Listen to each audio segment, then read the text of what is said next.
How are we doing today? It's Matt Uva from the Wine and Spirits Company in Milford, Connecticut. And today we're going to talk about a couple of wines that I've recently discovered that I've been having a lot of fun with. First off is Mount Beautiful Sauvignon Blanc from North Canterbury, New Zealand.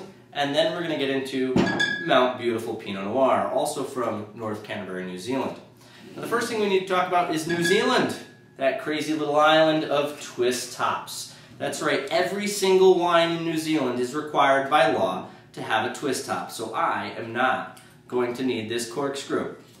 The twist top is actually required by law for a couple of reasons. Number one, sustainability.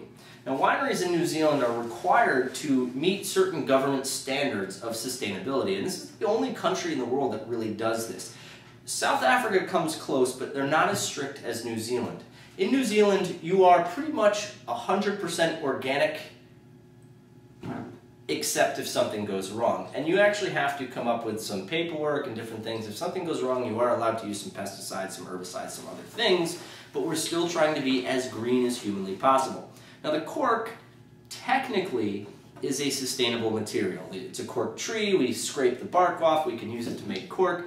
However, it's not as sustainable as metal and plastic. Metal and plastic are recyclable materials. We can recycle this, we can make it from recycled materials, and it's not the twist cap from the old Boone's farm. This is the Stelvin seal. It will allow a little bit of oxygen in over time, just like a cork does, but the failure rate on it, allowing too much oxygen in where the wine dies, is much lower. Cork failure rate, 8%. Huge number in a multi-billion-dollar industry. Stelvin seal, 0.001. Huge. Forget all that technical talk. Let's talk about wine. First off, Sauvignon Blanc, New Zealand, grapefruit juice, kiwi, right? You get all of that. And that's because the soil type that's found in the Marlborough area of New Zealand and the way that the vines are trellised will bring out a lot of grapefruit and will bring out a lot of kiwi. And you can almost 100% of the time taste a New Zealand Sauvignon Blanc and know it's Marlborough. So how fun is this that instead of being in Marlborough, we're going to go northeast of Christchurch to a little area called North Canterbury, or more specifically for Mount Beautiful, the Cheviot Hills. In the Cheviot Hills region, we have alluvial soils. Now, alluvial soils are very important. We've got a lot of rocks in the soil here. And this is going to be very similar in style to the region of Sancerre in France. Now, Sancerre is a little Loire Valley white, right? There's great Sauvignon Blancs that benefit from something called Coumaridgian soil. It runs in a strip right across the continent of Europe. It's what makes the White Cliffs of Dover white. It runs right down to the Mediterranean, and it gives you a lot of chalky minerality on the wines because there's a lot of chalk in the soil. The vines themselves, the roots will come out. They'll be very white at the base because of all of that chalkiness. Now, for Sancerre, that always translates to something with a little bit of citrus and a lot of rocks. There is also a little bit of Pinot Noir in Sancerre, and what you're going to get off of those is some nice cherry fruit that you should get off of Pinot Noir, but again, that minerality. So I'm really, really looking forward to seeing how these wines compare to those wines of Sancerre, because I see a lot of similarities in the soil. Sauvignon Blanc. This is the 2011 Mount Beautiful Sauvignon Blanc from North Canterbury. Now, this is the Teese family that has put this together. Mr. Teese made a lot of money here in the United States in business, moved back to his native New Zealand, and purchased a vineyard. Now, rather than purchase something in Marlborough like everyone else would and pump out the same thing that everyone else does, I mean, let's face it, we can taste 100 wines from Marlborough, New Zealand, and we're really only tasting 3 or 4 different wines. Many of them are very similar. If you're not at the Cloudy Bay level, if you're not at the $100 a bottle that never makes it to the United States level, you're drinking a lot of the same stuff. It could be Kim Crawford, it could be Cupcake. They taste very, very similar. He went outside of the normal range. He said, I'm going to build something new. He purchased this property, and they've terraced the vineyards. They're very well put together. Level, 6 feet down, another level, 6 feet down, another level. Now, the importance to this is that we're going to get the same amount of sun along every row.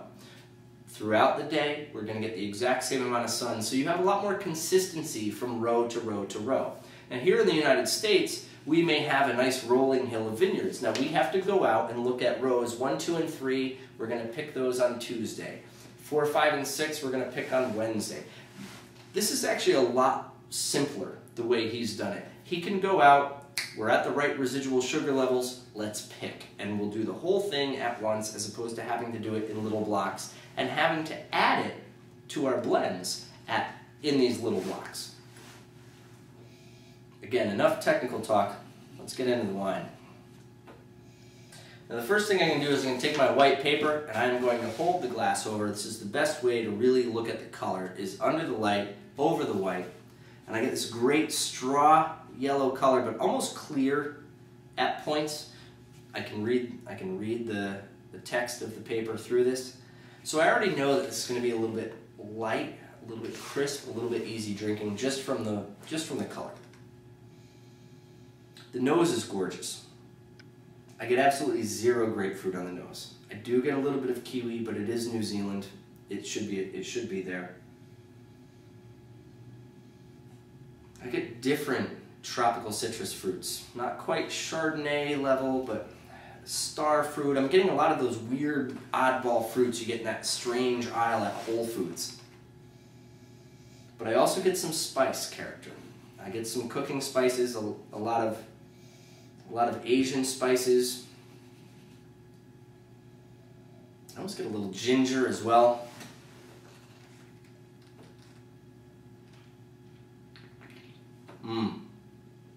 The palate is great. There is zero grapefruit on this wine.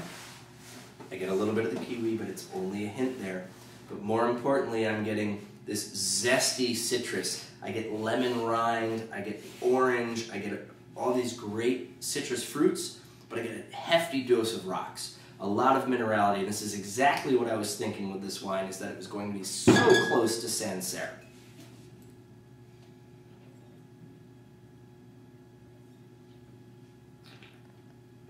A lot of rocks. It's like a rock salad. This might be the greatest Sauvignon Blanc I've ever had from New Zealand, only because it's so different than everything else I've had from New Zealand.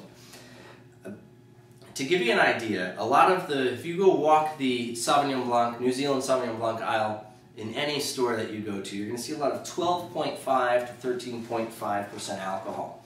This is so bone dry. We are now at 14% alcohol. Now trust me, when it comes to residual sugar and alcohol content, the higher the drier, every tenth is a huge number. So 14% is massive. I challenge you to find another 14% alcohol Sauvignon Blanc out in your local store. This is incredible.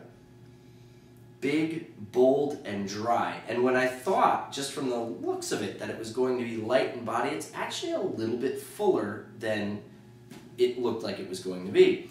Not quite full-bodied, not quite Chardonnay, not quite American Chardonnay, but this is big enough to handle maybe even a decent meat dish. I could see this with salmon, I could see this with meatier fish, but I could also see this up against steak. So if you're gonna be out there grilling this summer and you're grilling steak and you got that one person who only drinks white wine and who drinks white wine with steak, this is gonna work. This is actually a pretty appropriate wine for somebody who only does the white wines with steak.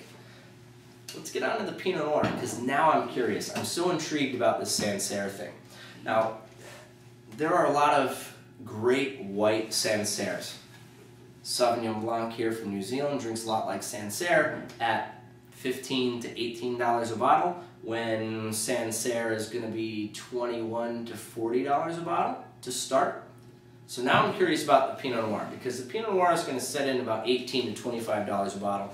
And in Sancerre, the very few Pinot Noirs from Sancerre that do actually hit the States are going to run $30 to $50 to start.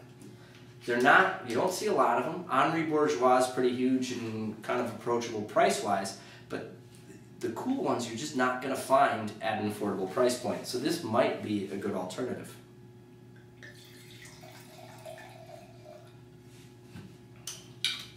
So the first thing I notice here is the color. And I hold it over my white paper. This is a little bit lighter in color than I'm used to for my California Pinot Noirs. And now I'm not talking about the $15 and under set for Pinot Noir in California. There's going to be a lot of Syrah or Petite Syrah added to those to give it some more depth. But when I get to the higher price points of California Pinot Noir, which I do drink a lot of, I get a little bit more extraction, I get a little bit more depth of color. And here, this is a little bit lighter. I mean, I can read the words on the paper through this. It's not rosé by any means, it's just light. Think more of an inexpensive Oregon Pinot Noir, how they're much lighter in color. And this has got a nice little dark oxblood thing going on in the center. We get a little bit lighter as we get out, and then I've got probably a millimeter or two of almost clear on the edges, which is interesting because the 2011 is still a young wine. What that tells me when I see that clearness there is that this isn't going to cellar for very long, but that's okay because I'm going to drink it today. Wow. The nose on this is amazing. Now, I'm getting all of the cherry fruit and all of the cola spice that I should get off of Pinot Noir. I mean, Pinot Noir is the cherry coke of wine after all, is it not? But I get some herbs, sage, dried rose petal. If you've ever taken a dozen roses and hung them in the house to dry, and dried rose petal, cooking herbs, a little bit of Asian spice. I could smell this all day long, but that would make for a very long video.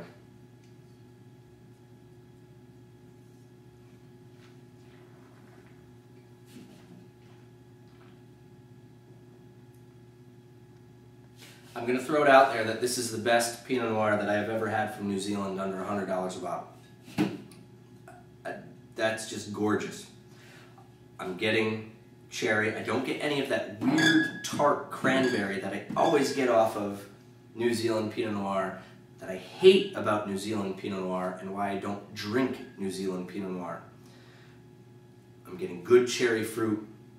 I'm getting black raspberry a little bit, but not quite at Cabernet levels.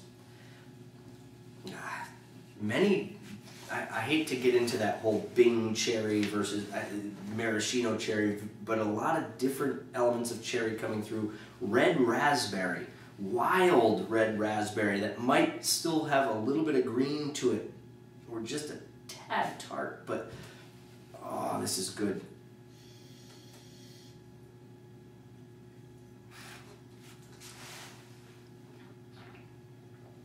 But the minerality, and that's what I was looking for. Same thing as Sancerre. I'm getting the crushed stone.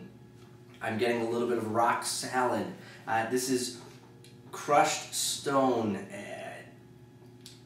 So much minerality to this wine. If you're a fan of the higher end red Sancerres and do not feel like shelling out for them, and I don't blame you, this is freaking fantastic.